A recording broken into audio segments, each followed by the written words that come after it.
Halo, balik lagi dengan gue di sini Tegar Irsyad. Kali ini gue akan membawakan video lanjutan dari video yang kemarin ya, dimana kemarin gue membahas mengenai Limitless, yang dimana Limitless kemarin gue udah aktifin dan juga udah gue susun juga untuk tim terbaik untuk bisa bermain di matchday kedua.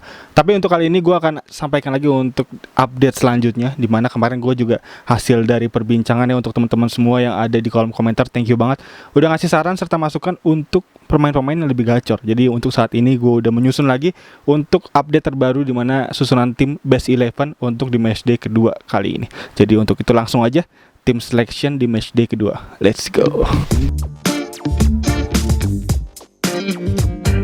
Tapi sebelum itu gue mau ngingetin lagi ke teman-teman semua bahwa kemarin gue menemukan sebuah game fantasi yang keren banget yang bernama MPL Fantasi. Teman-teman bisa langsung download game ini di id.mpl.live/fantasi, dan layaknya seperti game fantasi pada umumnya ya. Di sini teman-teman ditantang untuk bisa buktiin skill analisa dan strategi susun tim sepak bola. Jadi mirip-mirip kayak Football Manager, tapi tentunya di sini lebih seru dan juga lebih oke. Karena di sini ada 3 alasan yang menurut gue kenapa game MPL Fantasi ini lebih seru dan lebih oke.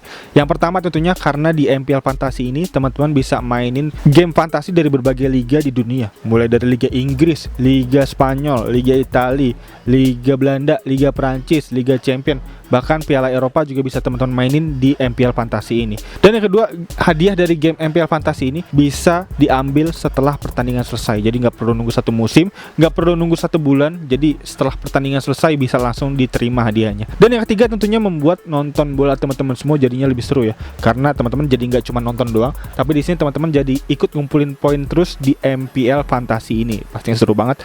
Dan nggak berhenti di situ, hadiah dari MPL Fantasi ini bisa teman-teman langsung tarik jadi saldo GoPay dan juga saldo link aja. Dan untuk satu berlian kemenangan ini senilai dengan Rp200 saldo GoPay dan juga saldo link aja, yang tentunya bisa teman-teman langsung belanjain buat beli pulsa, bisa buat beli pulsa data, buat beli pulsa listrik, bisa buat beli makanan juga bisa, dan buat beli baju bola apalagi bisa banget. Jadi tentunya buat para teman-teman pecinta bola seru banget untuk bisa mainin game ini. Dan di minggu ini akan ada pertandingan Big Trophy yang seru banget antara pertandingan Jerman melawan Portugal di babak fase grup Piala Eropa tentunya. Dan juga gue udah menyusun best 11 untuk di pertandingan tersebut yang bisa teman-teman lihat di card di atas.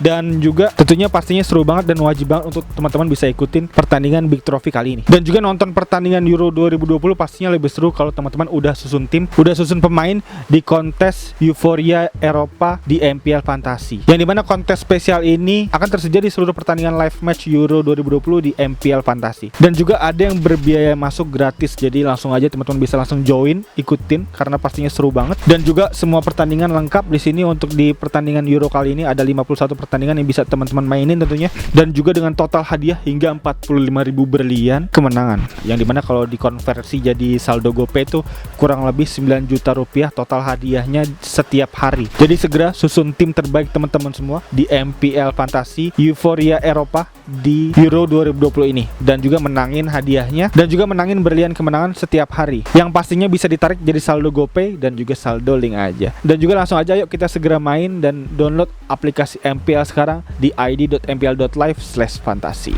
Oke, langsung aja untuk kita buka tim selection, yang dimana gue udah merubah susunan tim beberapa, dan juga sekaligus untuk tim review matchday pertama ini, yang dimana pertandingan baru selesai tadi ya. Portugal menang 3-0 dan Jerman kalah 1-0 terhadap Prancis. Yang dimana yang perlu dinotis, Jerman tadi mainnya kurang ya, dimana harusnya juga Prancis bisa mencetak lebih banyak golnya, dan garis pertahanan Jerman tinggi banget. Itu menjadi makanan empuk buat Mbappe, yang dimana larinya kencang banget. Jadinya benar-benar bisa dibilang harusnya bisa menang 4-0 tuh untuk Prancis ya.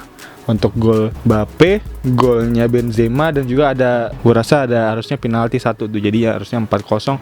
Tapi artinya Jerman di sini benar-benar di bawah untuk performanya, dan juga bisa kita lihat juga dari statistik yang kemarin bahwa Jerman sendiri kan ada di peringkat kurang lebih ke-10 atau ke-11 ya untuk di performa di 10 pertandingan terakhir. Jadinya gua rasa emang udah sesuai dengan statistik yang ada untuk pertandingan tadi, untuk prediksi yang ada. Dan juga bahkan si Jerman ini sebenarnya peringkatnya 11-12 nih sama Makedonia. Jadi mainnya juga ofensif dan garis pertahanan tinggi, dan tentunya membuat Jerman nih untuk lawan Portugal besok menjadi peluang bagus nih untuk pemain-pemain Portugal nih. Apalagi Ronaldo tadi golin 2, dan juga yang dimana larinya juga cukup kencang Ronaldo dan kawan-kawan ini. Jota juga, dimana sebenarnya Jota tadi bisa gue lihat harusnya bisa ngebagi Ronaldo tuh untuk di awal pertandingan, cuma sayangnya nggak dibagi, jadinya Ronaldo gagal mencetak hat-trick ya. Harusnya bisa hat-trick tadi tuh gue lihat. Dan ya berikut untuk ulasan sedikit untuk 2 pertandingan itu, dan langsung aja untuk kita buka screen recorder untuk tim review di Fantasy Euro kali ini. Let's go. Ya udah kebuka, dan langsung aja kita buka untuk poin gue berapa kemarin ya, tim review singkat.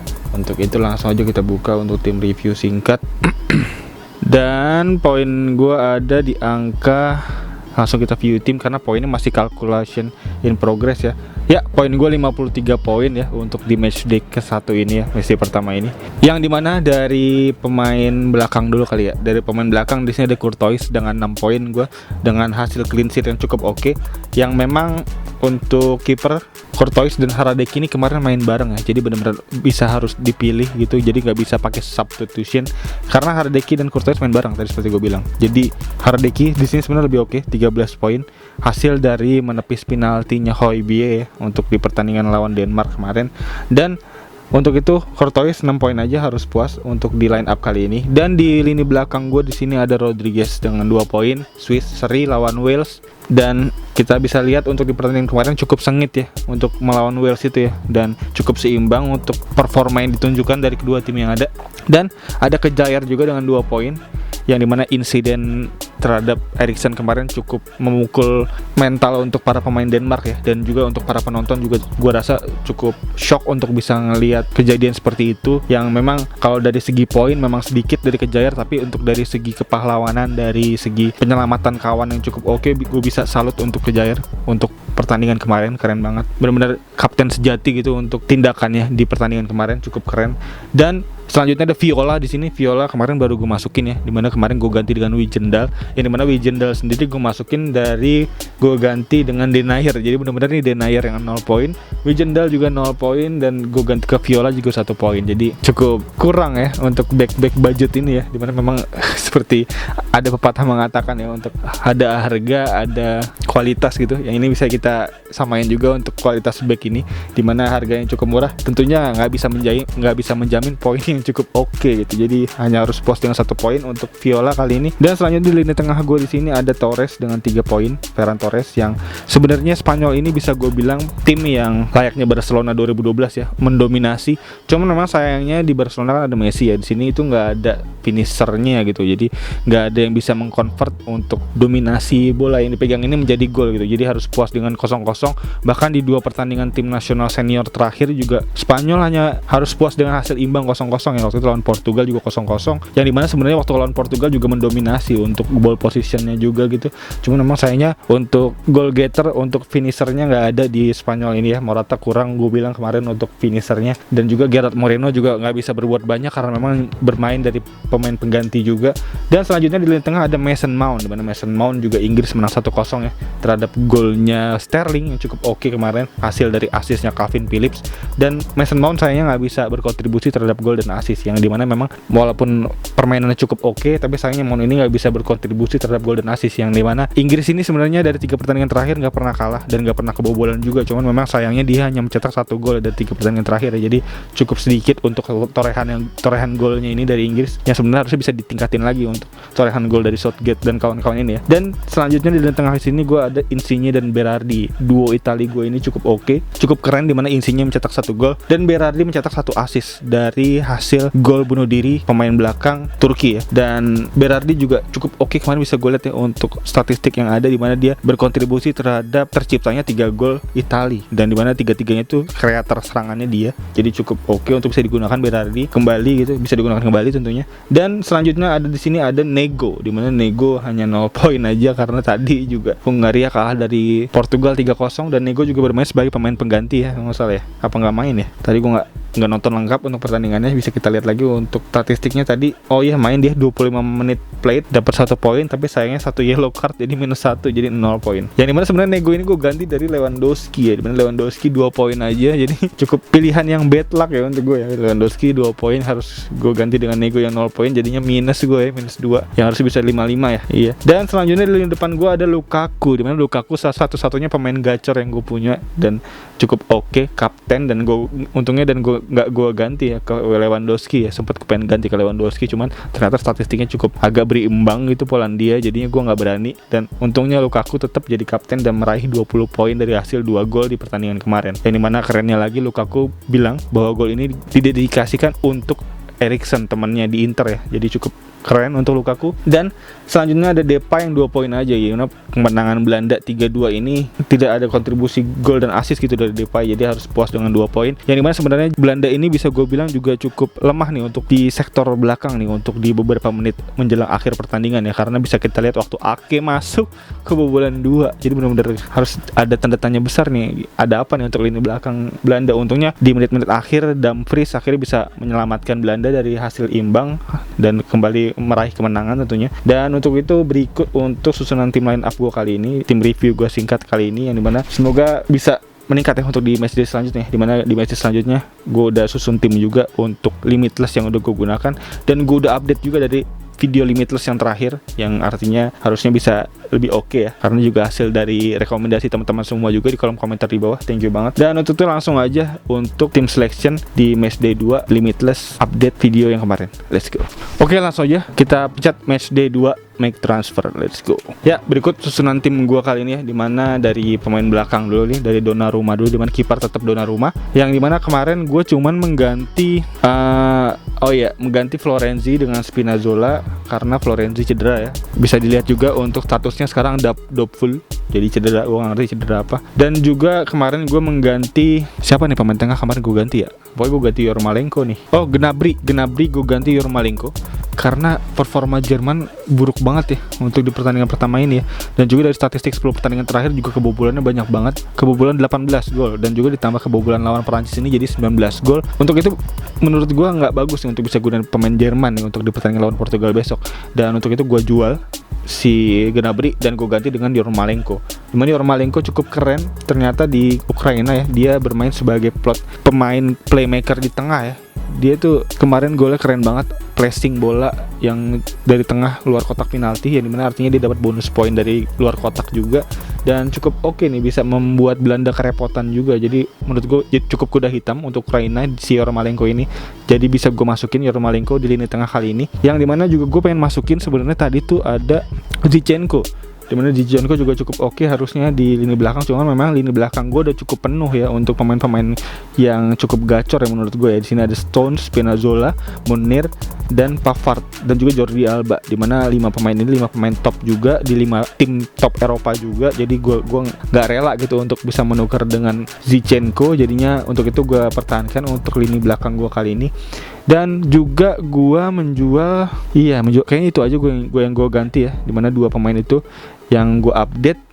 Dan juga dari lini depan juga masih sama, ada Lukaku dan Griezmann. Di sini kenapa nggak Mbappe? Karena Griezmann untuk statistik yang ada lebih gacor ya untuk di 10 pertandingan terakhir ya. Tapi kalau bisa gue lihat di pertandingan terakhir, si Mbappe ini juga cukup keren nih. Tadi berhasil mencetak gol dan assist ya, walaupun memang dua-duanya nih dianulir wasit karena memang offset. Jadi untuk itu harus juga dipertimbangkan nih untuk teman-teman, untuk pilihan yang ada bisa dipilih Griezmann atau Mbappe tentunya. Dan selanjutnya ada Lukaku lawan Denmark, ini mana Lukaku nih bomber sejati ya, 2 gol untuk di Euro kali ini bersanding sama dengan Ronaldo. Dan untuk itu bisa gue pakai terus tentunya untuk sampai di babak knockout ini terus ada ya, karena cukup keren, cukup potensi bagus untuk meraih poin penuh tentunya. Dan selanjutnya di lini tengah gue kali ini ada Sterling, tentunya masih ada melawan Scotland, dimana Scotland juga kemarin kalah ya, yang dimana kalah terhadap Scotland tuh kalah sama siapa sih kemarin? Scotland kalah terhadap Ceko, yang dimana golnya Sik keren banget dari tengah ya, mantap jiwa, 2 gol pula. Oh iya, Sik 2 gol juga, gokil. Sik juga bisa jadi pertimbangan yang bagus tuh si Ceko itu ya. Dan juga nggak banyak perubahan yang gue lakukan ya, dan tetap ada Alba di sini Spanyol, karena gue ngelihat dari segi defense-nya juga cukup oke untuk Spanyol, karena kemarin Dan juga Alba ya, Alba kemarin gue masukin, gue ganti dari Jose Gaya. Yang dimana hasil dari saran teman-teman juga bahwa si Jose Gaya setelah gue lihat kemarin ternyata nggak main ya, walaupun memang statistik 10 pertandingan terakhirnya menyebutkan Gaya lebih banyak untuk capsnya daripada Alba, tapi di sini Alba ternyata jadi kapten. Jadi artinya cukup bisa jaminan bermain tentunya Alba di sektor sebelah kanan ya.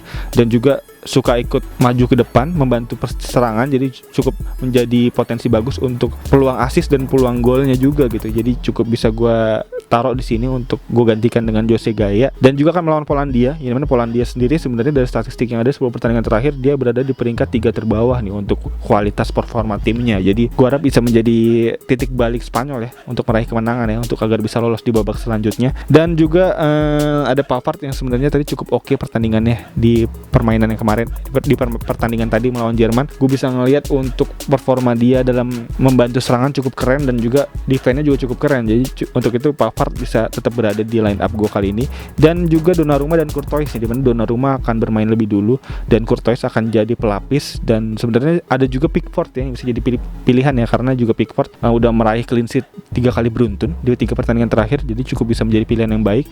Dan juga ada Cristiano Ronaldo yang akan melawan Jerman, seperti tadi gue bilang di awal akan cukup oke, bisa meraih poin penuh ya, karena bisa kita lihat cara permainan Jerman yang memiliki garis pertahanan tinggi tuh bisa menjadi makanan empuk para player-player, pemain-pemain yang cukup kenceng larinya, karena untuk terupasnya tuh bisa kekejar gitu pastinya. Dan untuk itu bisa gue pakai lagi Ronaldo, bisa gue pilih terus Ronaldo tentunya untuk di Limitless kali ini. Dan kurang lebih begitu untuk Limitless update yang bisa gue berikan, yang dimana semoga gacor ya untuk di matchday 2 ini ya, untuk bisa menjadi poin penuh ya. Dan untuk itu berikut untuk susunan tim yang ada yang bisa gue paparkan, semoga membantu teman-teman semua juga dalam meramu serta meracik tim di matchday kedua kali ini. Dan untuk teman-teman mungkin yang punya saran atau mungkin masukan lagi untuk tim gue feel free langsung tulis di bawah. Thank you banget untuk teman-teman yang udah ngasih saran tentunya. Dan kayaknya itu aja untuk tim yang ada, susunan tim yang ada kali ini. Dan ya, thank you banget udah nonton sekali lagi. Dan juga untuk teman-teman yang baru nonton bisa langsung klik tombol like, subscribe, dan lonceng di bawah agar teman-teman gak ketinggalan video-video seputar Fantasy Hero lainnya dari channel ini. Dan kayaknya itu aja. Sekali lagi thank you banget udah nonton. As always seperti biasa, Peter Irsyad. Peace out.